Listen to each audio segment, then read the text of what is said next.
E aí, estranhos, beleza? E aí, galera, compartilha, dá like, vai nas redes vizinhas. Eu tô contando com vocês, hein? Vamos levantar o canal, beleza?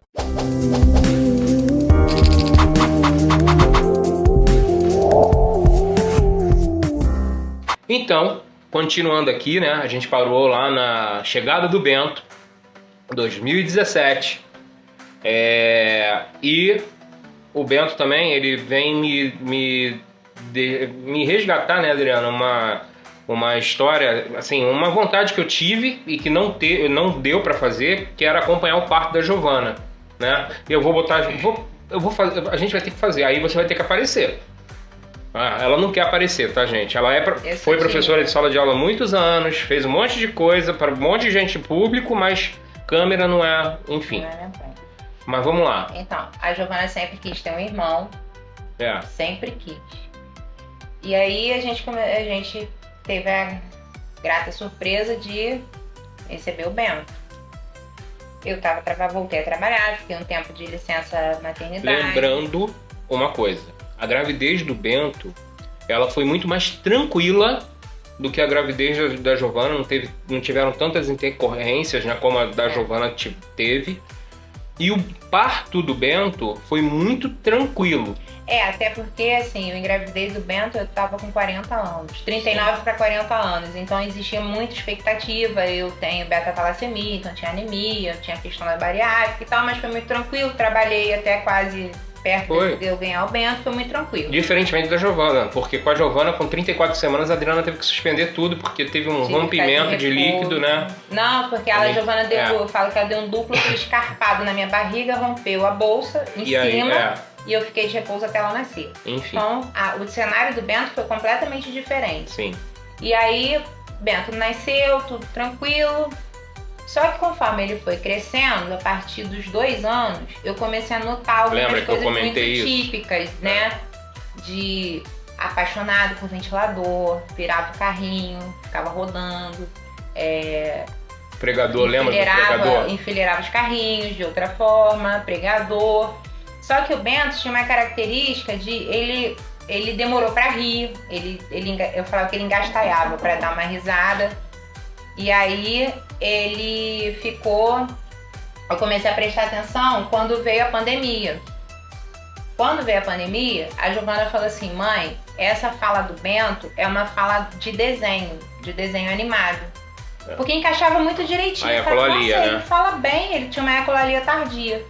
E aí, conversando com a psicopedagoga da Gia, na época a Gia ainda fazia acompanhamento, ela começou, eu falei, Flávia do TED. A Flávia hoje é a psicopedagoga do Bento. Dos centros de estudos dirigidos aqui de Campo Grande, excelente profissional, sempre acompanhando a gente. Falei, Flávia, dá uma olhadinha no Bento pra mim, porque eu tô achando uns comportamentos meio diferentes. E o William não está aceitando que são comportamentos diferentes, porque pra mim ele fazia a mesma coisa. Lembra que eu falei que era muito difícil eu observar, porque era o que eu fazia. Tá? Quando pequeno eu fazia exatamente a mesma coisa. Eu sabia todos os textos dos desenhos que eu assistia. E aí a Flávia falou assim: Adriana, vamos começar a fazer a anamnese dele. Aí fiz, começamos a fazer todos os testes, algumas entrevistas e tal. E conforme foi fazendo a do Bento, eu falei assim: você fazia isso, sua mãe falou que você fazia isso. Ele tinha ritual para tomar banho, ele colocava as coisas dos carrinhos todas no mesmo lugar. Se tirasse, ele ficava nervoso e tal. Você lembra da entrevista do Bento, que a Flávia olhou pra minha cara e falou assim: William, eu acho melhor você procurar um neurologista também. E aí começamos a saga de procurar, porque no meio daquela confusão toda de pandemia e tal.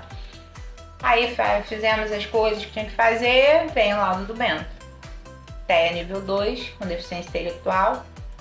E aí tem o do William. Não, peraí. Veio junto. Não veio junto, veio 3 meses de diferença. Mas assim... Mas aí, mesmo, galera, presta atenção, foi o que eu falei. Eu e a Adriana, a gente trabalhando na área, conhecendo a realidade ali, né? Não como pais até então, mas vendo a questão do luto dos pais. Na verdade, primeiro, houve um conflito Sim. Assim como da Giovana, houve um conflito de ideias entre a gente, porque você dizia que não, que eu tava de novo procurando coisa. Eu queria até mudar o médico, né? Queria mudar o médico, não é possível e tal. Falei assim, William, vamos ao neurologista? Se não for, beleza, mas se for, daí quanto mais rápido a gente começar a correr atrás de terapia, vai ficar melhor. Só que foi um conflito, porque assim, foi no meio da pandemia, nós 4 em casa, dando aula em casa, e enfim, a gente teve que se superar mesmo, apesar da palavra ser muito batida, mas foi superação, foi, né?